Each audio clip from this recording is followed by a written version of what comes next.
I'm happy to introduce my friend, my mentor, my teacher, and I'd like to introduce him the way he likes to be introduced. The question is about his life and work.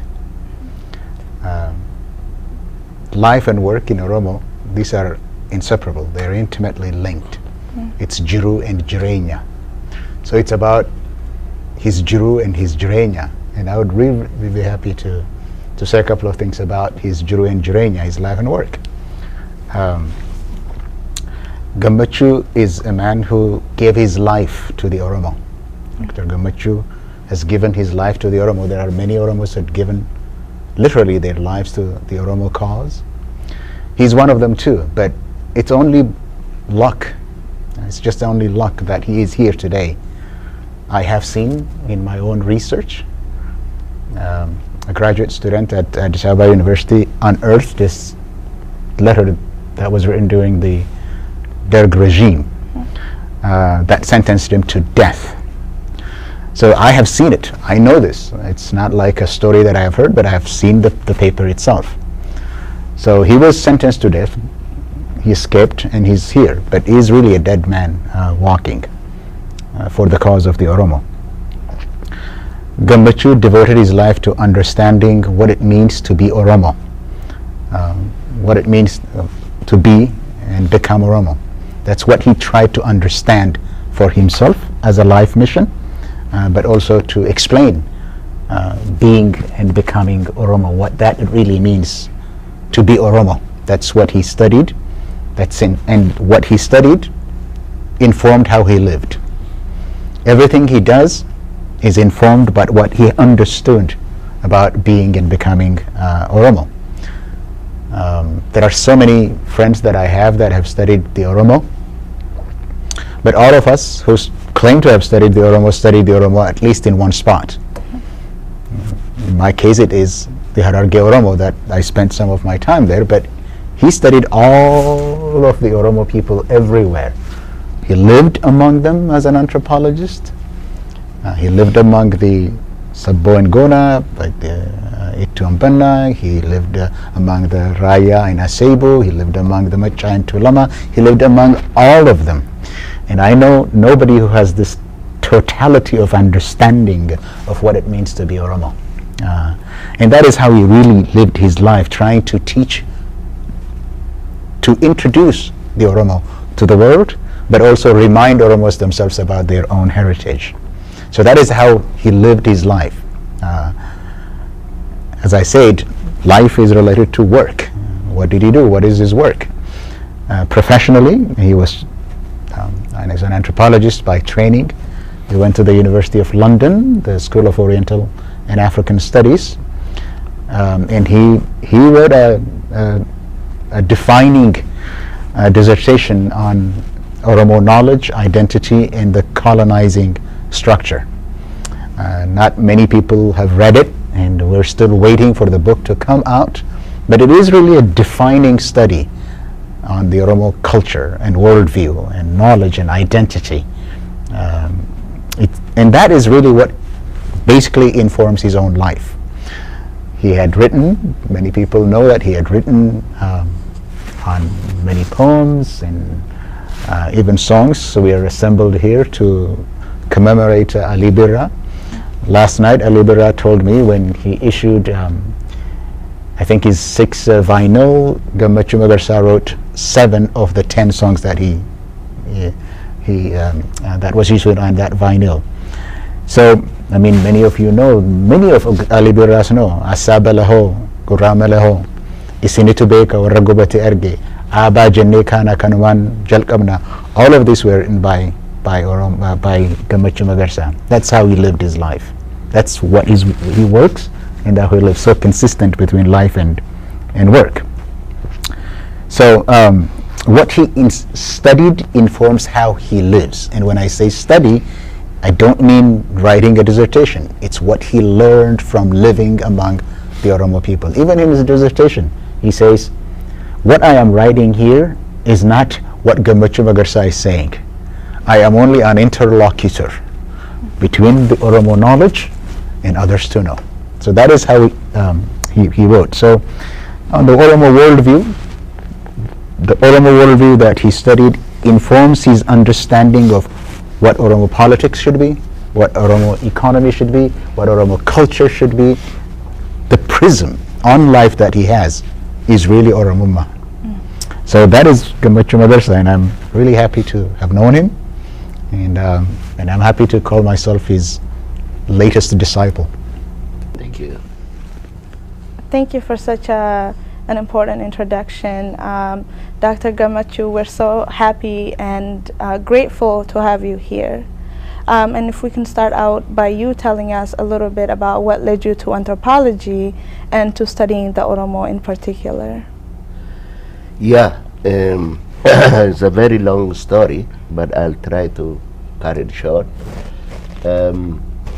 Actually, I am the son or the grandson of the last Ababoko,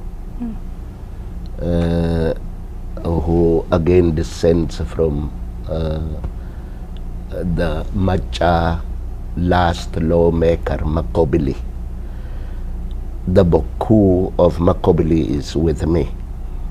It was handed by more than 20,000 people assembled in Dambidolo and handed it over to my older brother. And my older brother said, since he doesn't know much about the Oromo tradition, he asked me if I could be the custodian. So now the Boku of Makobili, I'm the custodian of the Boku of Makobili. We leave it there because I don't want to go into explaining what a Boku is. So it is in my family tradition to actually have a concern about Oromo knowledge and Oromo culture. My grandfather, Rudakura, was the last Ababoku in the line of Makobili. That's one incentive that led me to be interested in the Oromo culture, and I grew up at the knee, as they say in Oromo, of my grandfather as they dealt with important issues of the community in the olden days. That was long time ago, about 55 years ago. Then I was imprisoned in Jimma in 1979, when again I was sentenced to death. And I would like to acknowledge that I survived that death by a narrow gap because of a certain fellow called Takatulu.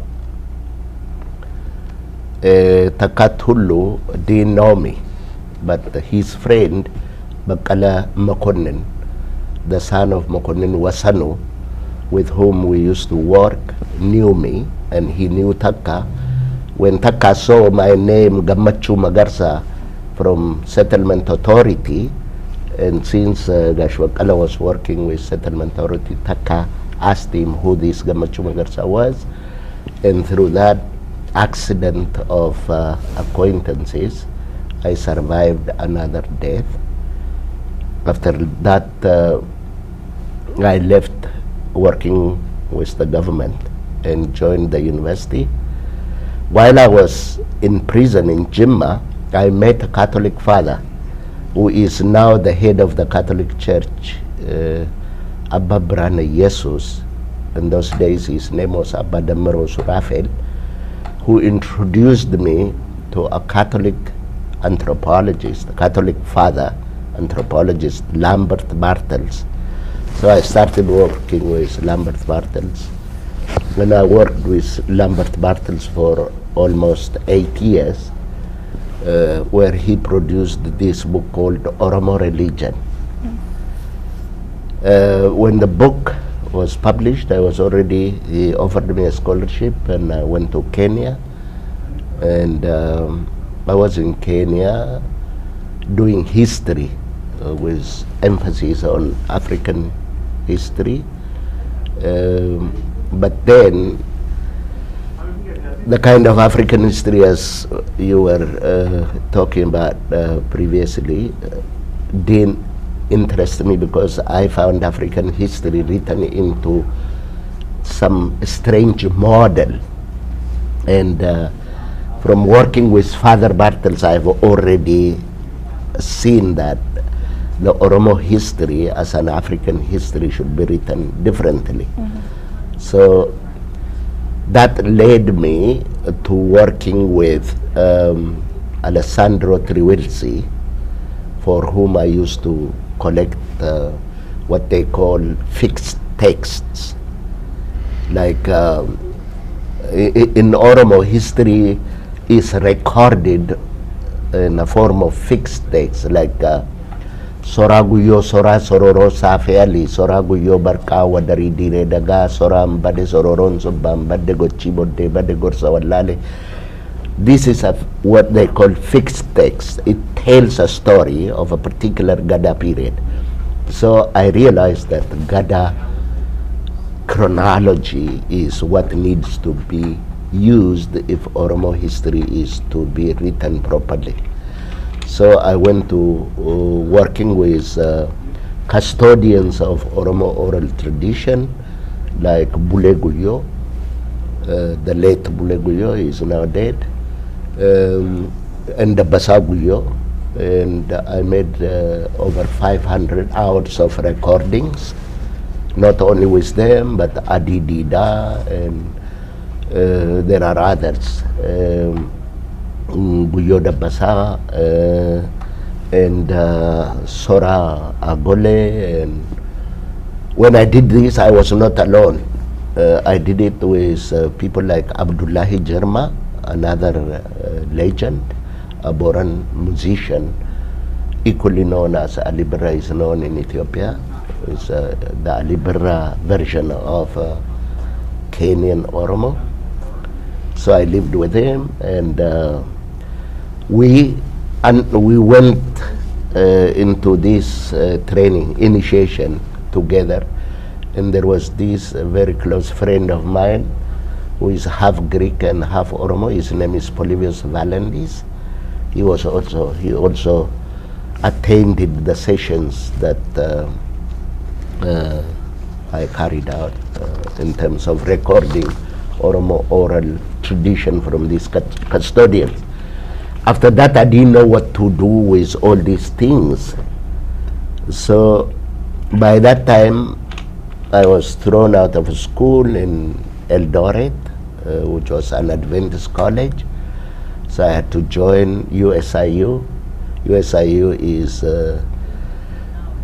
an American university, School of International and Intercultural Studies. So I went there and I did political science and international relations, while I continued working on Oromo. And there is where I met also my wife, who is a Kenyan, Asian, and she was already working on Oromo folk tales for her PhD. And we started working together, and we have published a lot. And she is first trained as ethno-linguist in French language, so she has access to French documents on Oromo, and she is a native English speaker, as a Kenyan who grew up in Nairobi. So we started collaborating, and then later, meantime, I also worked with the University of Stockholm, Professor Gudrun Dahl. We worked together, and we studied indigenous concepts of development. What do indigenous people say about development? And it led into publishing a very important article on development, and which is now in readers list in development studies.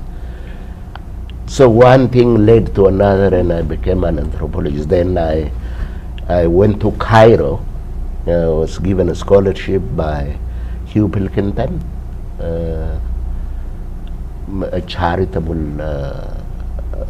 fund of the Windle Trust. I was given to do postgraduate studies in American University in Cairo, and I went there for 1 year. There really I benefited because I did sociology, postgraduate diploma in sociology, and the subject was ethnic relations in the Middle East, in the Arab world. And finally I wrote a paper on ethnic relations in Ethiopia, which Professor Ibrahim Sahaladdin, a well-known Arab sociologist of the Arab world, read and liked it, and recommended me to go to SOAS, School of Oriental and Artificial African Studies. So I went to SOAS, and actually I did my master's, and I wrote my master's thesis on birds, the Oromo view, the Oromo concept of, the Oromo perception of birds. In fact, it says cosmology and classification of birds among the Oromo. And it was a rare kind of work in anthropology. Therefore, my supervisor, who is Professor Paul Spencer, suggested to my sponsors if they could continue sponsoring me into doing PhD. And I was lucky. I got they continued sponsoring me, and I did a PhD, and the topic of my thesis was knowledge, identity, and the colonizing structure. What this means, in short, is that knowledge and identity are inseparable. Knowledge means how you know yourself, how you know the world, how you know the other, how you know anything and everything. So you know how you know how you know is determines what your identity is. But knowledge does not exist in this form alone. It also exists in the form of a colonizing structure. As a matter of fact, what they teach us in the schools, for a good part of it, it is a colonizing structure. It actually makes you forget what you already know. It displaces what you know. It doesn't reinforce what you know, or it doesn't improve on what you know. It overlays it, buries it, distorts the knowledge, and therefore distorts the identity. That's why I called it a colonizing structure. That is my anthropological work, and that's how I became an anthropologist. Wow, what a legacy and what a life. And I actually would like to come back to this idea of knowledge and identity a little bit later on. But you are in the US to celebrate Oromo artist Ali Birra's Golden Jubilee. And we're so excited that you're here, and we would love to talk about Ali Birra. But before we go into that, can you tell us about the early days of Afrankallo and the Oromo struggle? Yeah, you know, Afrankallo is really a movement that, in fact, predates Afrankallo itself, because it's not a formal thing. Afrankallo Association is like, I don't exactly know what triggers it off, but what I know is before the birth of Ali and myself, there was Sheikh Bakri Sapallo, who realized that Oromo knowledge and Oromo tradition and Oromo language is under threat. So Sheikh Bakri Sapallo invented, or Sheikh Abu Bakr Usman Oda is his other name. He invented an alphabet for the Oromo language, which was almost for 10 years popularly used in the East. But when the security discovered that, they started persecuting everybody. And Sheikh Bakri had to run for his life. And for a long time he stayed up in the mountains, and then later he moved to Somalia, and I think he died there. Sheikh Bakri is really a hero. He is a legend for whom I don't know what Oromos, we owe Oromo consciousness for a big part, because he really sacrificed. Sheikh Bakri, in one of his letters, he was writing for people who have gone into the mountain to resist the occupation of that part, which then they used to call the Kotu country, you know. And he tells them, you know, buy a jerrycan of kerosene and send it to me. And he tells them that, I swear, I am doing the same struggle here.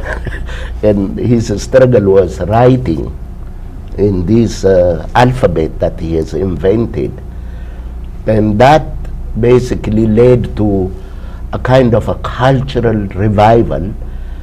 And then the youths began to organize themselves in what Taha Abdi of the Oromo Liberation Front calls the Asmari group.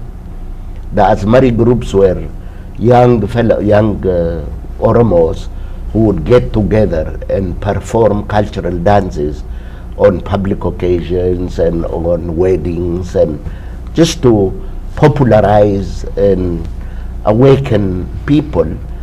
And the Asmari group activity went on until in 1962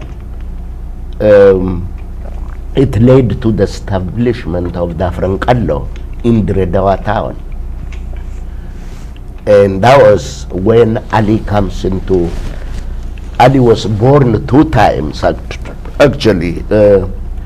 His first birth was biological, and that was from his father Muhammad Musa and his mother Fatima Ali. That was a biological birth. But 1963 was the birth of an artist who is going to become a legend as we know him today. And actually in the group, within the Frankallo, Ali was the youngest. You can tell from the first songs which I have at home that it's like a child screaming, you know, when he sings in those days. Beautiful scream, you know, beautiful. So that's how Ali began. But then Ali, as he started in Dirre, but his whole life is a discovery. First, he thought it was only Kotu, as they were called then. Kotu is a derogatory term that is used by the settler colonizers and the state to refer to the Oromos of the Itu and the Humbana. And then when Ali emerged, he discovered that Oromo is much bigger than just one region.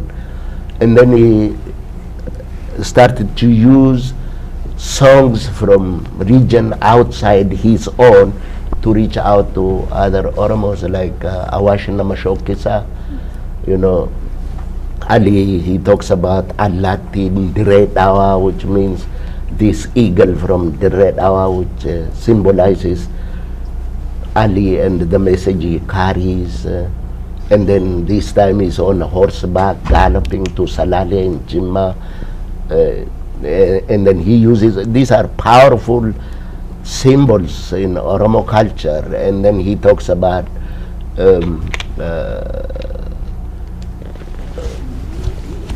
flying to Wallagga as a crow, Arragessa Wallagga, and these are really very powerful symbols in Oromo culture that he used as a vehicle to reach out to the wider Oromo nation. And Ali Birra is, I think, a unique gift.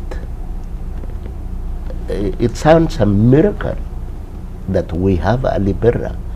I think when Waka wanted to rescue its people, the Oromo, I think he brought Ali Birra into the scene. And Ali Birra, ever since, I have lived with Ali Birra under the worst of circumstances, and I have known Ali Birra under relaxed and amazing happy moods, and Ali Birra is just a gift from Waka to the Oromo people, to the Oromo nation. And when he left Ethiopia because of his marriage, he discovers even a much bigger world, you know. But Ali Birra, like the Oromo proverb goes, "Gowangara itibade warasea," meaning a fool mistakes where he took a refuge for a home. Ali never mistook where he took refuge for a home. So from exile also, he made songs such as "Mila tahamale garam biyambahu." This is very powerful, you know, and the kind of impact it has on exiled Oromos. So, to cut the long story short, I think Ali Birra has carried the Afrankallo torch. There were other martyrs. He has lost his friends like Abubakar Musa, who was murdered by Abyssinian security officers. And in fact, Abubakar Musa, they buried only his legs below his knee and his head only, because he was eaten by a hyena. The officers told that his body should not be removed after they killed him, and hyena feasted on him the night. So Afrankallo has its martyrs, and Afrankallo has made a big sacrifice, and Ali, as far as I know, is a living symbol of the Afrankallo and of the movement, and we're simply blessed to have him around. You mentioned Abubakar Musa. Can you say a little bit, who is he? He comes quite often when we discuss about Ali Birra. Abubakar Musa is really a giant poet and playwright. He used to write dramas and stage them. Basically what he was doing was he was working for, because in Somalia in the 1960s, the Shanmarke government was carrying out propaganda in Oromo language. So the Haile Selassie government, to counter that, started an Oromo broadcasting center in Harar, and that continued up to the Derg. Abubakar Musa was one of the fellows who used to run that broadcasting. Meantime, he used to also write dramas and stage them as the Afrankallo group. So besides introducing the Oromo songs, traditional songs, into modern musical rendition, they were also staging dramas, and Abubakar Musa was a giant playwright. What I remember was he used to teach Kube too. In those days, he used to teach Kube, and he would say, amaya amuma adjes, aban adesa adud adoye todu odes. Ba, bakkaavaaf bakakkoof bofa boraatii bofaa barbaadu. Bareeda birraa baranaa baddus badeensi barbaada. Caa, caalaa caamaatii mucaa caamaa sana kanatu mucucaanne cehee cuncuna coree miicee cuunfee micciiree coqorsa caffee caamaa isin cufte callisaa jira.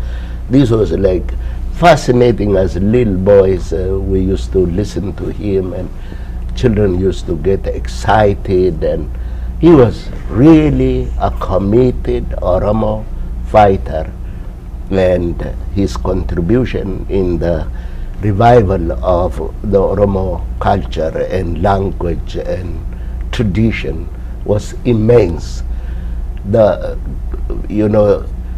We owe him. We owe Abubakar Musa. People like Ali Birra and Abubakar Musa are, I don't know what the Oromo people will pay them, but we owe them. It's a fact. Yes, we are so grateful for these people who didn't let Oromo culture die, Oromo language, Oromo identity, and who continue to fight for its growth and revival. And certainly Ali Birra has been, at the forefront of that. Yeah. And while we're on that topic, what does it mean to be an Oromo? What is an Oromo? That's a big question, but we will simplify this complex. What it means to be Oromo, I think first is to be born Oromo and to be socialized into the Oromo culture. And to be born into Oromo is not sufficient, because my wife is not Oromo. She is an Asian from Kenya, but she is, and she believes it, not only believes it, but she lives Oromo. She carries the Oromo cross. And I think what it means to be Oromo is a complex thing. It's to be born Oromo, to be socialized in Oromo, to pick up the cultures, to think the way Oromo think, and to carry the Oromo cross. What about Oromumma? Well, Oromumma, you can, if you want to be academic, then this takes us back into the cosmology. The Oromo divide everything into two, and one part of these two halves is three, and the other is two. Together they form five. So in Oromo, five is like, it's called Yaya Shanan. They've named it. Now the ancient Oromo lawmakers, the original lawmakers were also five. They are also called the Yaya Shanan, Yaya Gologobo, Yaya Manele Kajarso, Yaya Borubilo, Yaya Babogalesa, and Yaya Galeano. Each one of these actually worked on different aspects of Oromo legal system. I think Galeano worked on Sera Horaf, Sera Hori. Manele Kajarso worked on inheritance law. And each one of them, Sera Gosaf, Sera Gola was Borubilo.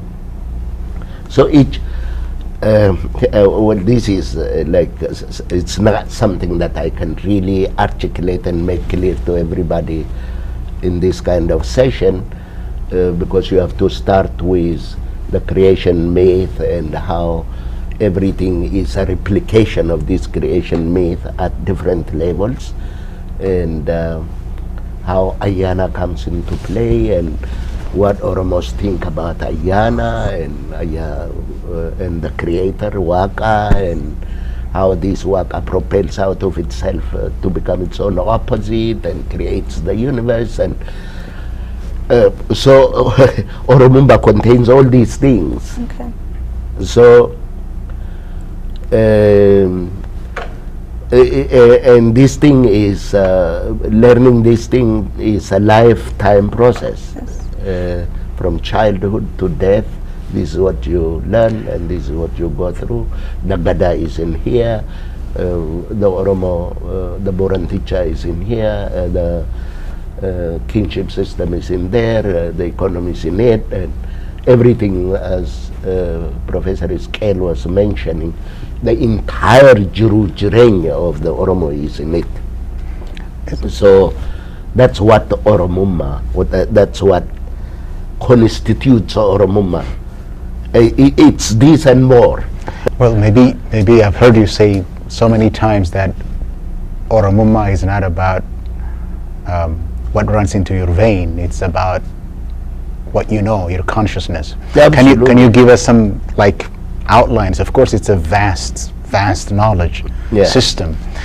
You said jiru-jireenya, for instance. Yeah. Is there 4 or 5 things that any Oromo should know to know Oromumma? Well, the thing is, really, if you want to understand Oromo culture, you have to know the trees, the names of the plants. For instance, traditionally, Oromos used to teach children muki muko, muk, makanisa angafa muka lafatin isa. Then you have to count as many trees without breathing. You know, it was a competition kind of. Then they used to teach children about sort of new games, about numbers.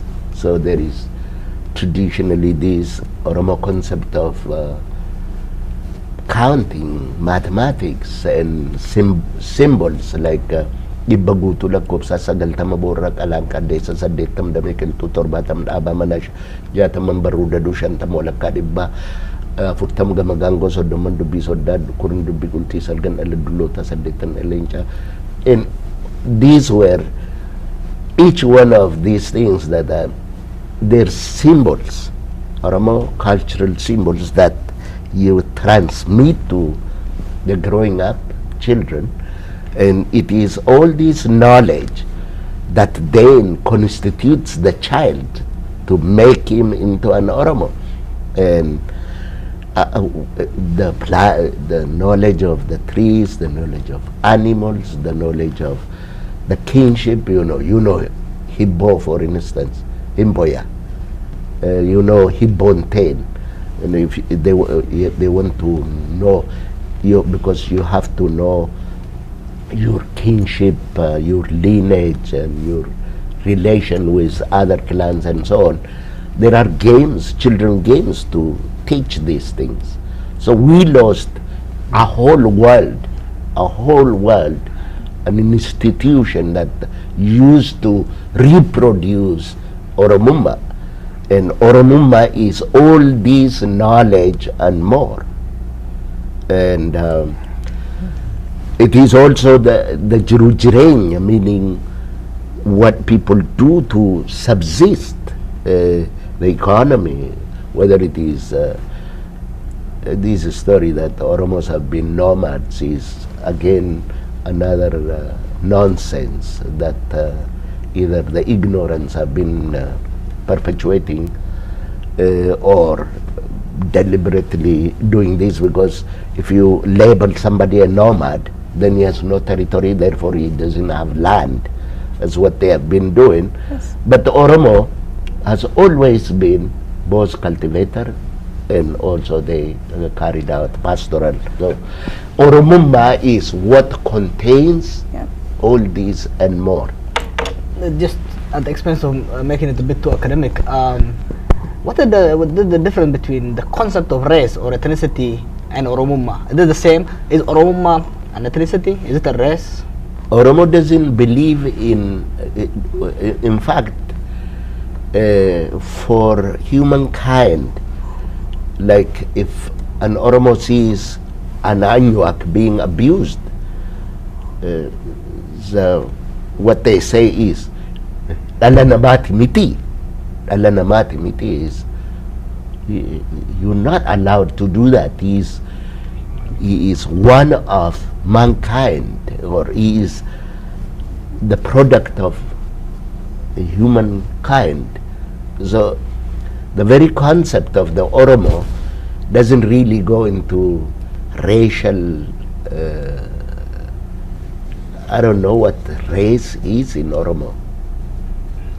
I don't think Oromos dwelt on that.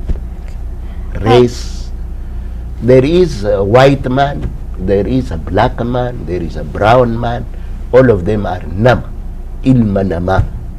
That's how they see it. So I'm not saying that they don't have this idea of we and they. They do, like all human beings. But they don't see the other as an inferior human being. That's what does not exist.